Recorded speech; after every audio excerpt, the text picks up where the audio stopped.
Have you heard of Virtual Bagel? Their Facebook page has over 4,000 likes. They use the page to promote their brilliant business model. We send you bagels via the internet, just download and enjoy. It sounds like a joke, and it is, sort of. This page was set up by BBC technology correspondent Rory Callan-Jones in 2012. He wanted to find out what is the worth of a like on a Facebook page, and so he bought some likes for Virtual Bagel. Now there are two ways to buy likes, the legitimate way and the illegitimate way. The illegitimate way is to go to a website like boostlikes.com and purchase some likes. You can get 1,000 for $70. Sites like these use click farms in developing countries like India, the Philippines, Nepal, Sri Lanka, Egypt, Indonesia, and Bangladesh. Here, employees are routinely paid just $1 per 1,000 clicks of the like button. So Facebook explicitly forbids buying likes in this way. Instead, they offer the legitimate way to pay for likes by advertising your page. Prominently displayed is a link to get more likes, with a promise, connect with more of the people who matter to you. And this is how Virtual Bagel got its 4,000 likes. Rory Callan-Jones paid $100 to Facebook and the likes rolled in. He targeted his ad to the UK and the United States, but also to countries like Egypt, Indonesia, and the Philippines. Now, where do you think Virtual Bagel was most popular? I'll give you a hint, it wasn't the US or the UK. But within a day, he had over 1,600 likes, mostly from developing countries. Now, what was more problematic was the people who followed Virtual Bagel looked suspicious. For example, there was one Cairo-based follower whose name was Ahmed Ronaldo. His profile consisted almost exclusively of pictures of Cristiano Ronaldo, and he liked 3,000 pages. Callan-Jones also observed that his new throng of fans was particularly disengaged, just as you'd imagine those from a click farm would be. But he hadn't hired a click farm. He had paid for Facebook ads. This story was reported in July 2012. In August, Facebook reported they had identified and deleted 83 million accounts. That was 9% of the total at the time. This resulted in noticeable drops for popular singers and celebrities. So did they delete all of the fake likes? Nope. Not even close. I know because most of the likes on my Facebook page are not genuine.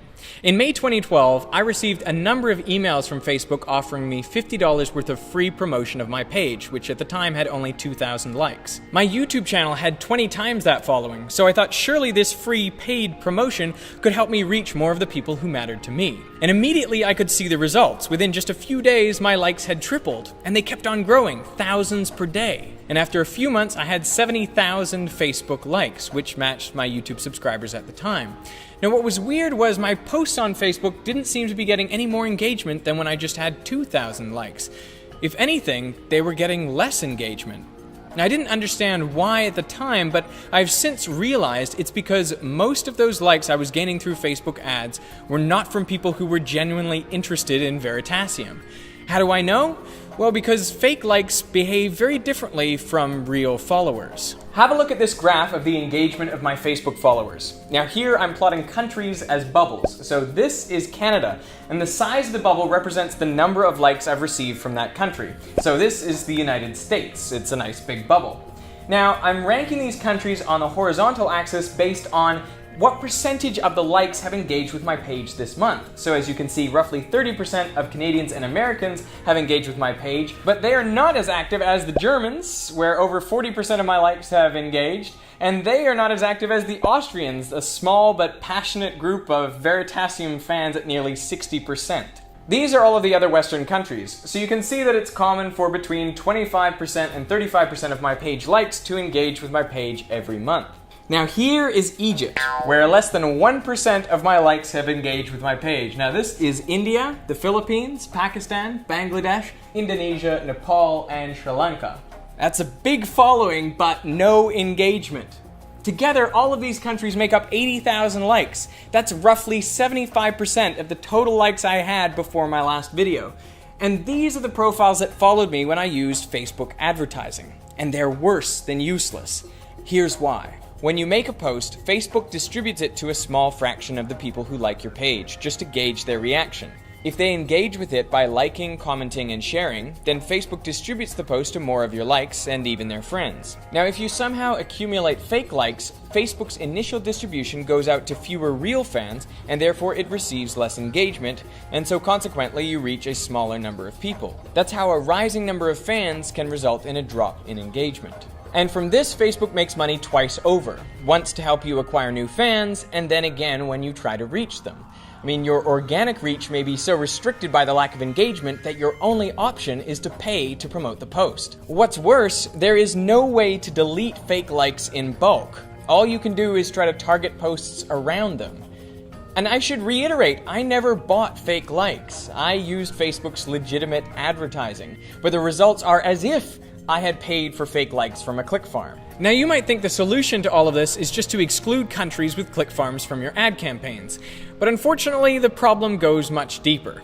Meet Virtual Cat, a virtual pet like none other. It's a page committed to supplying only the worst, most annoying drivel you can imagine.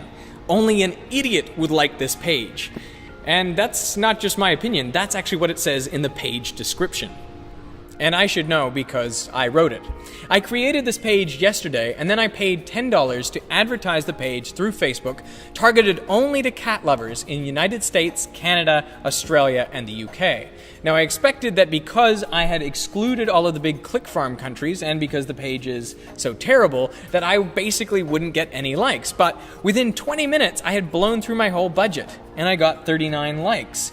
So who are these people liking a blank page and costing me 25 cents a piece? All of the profiles were from the places I had targeted, mostly the US, but there was something strange about them.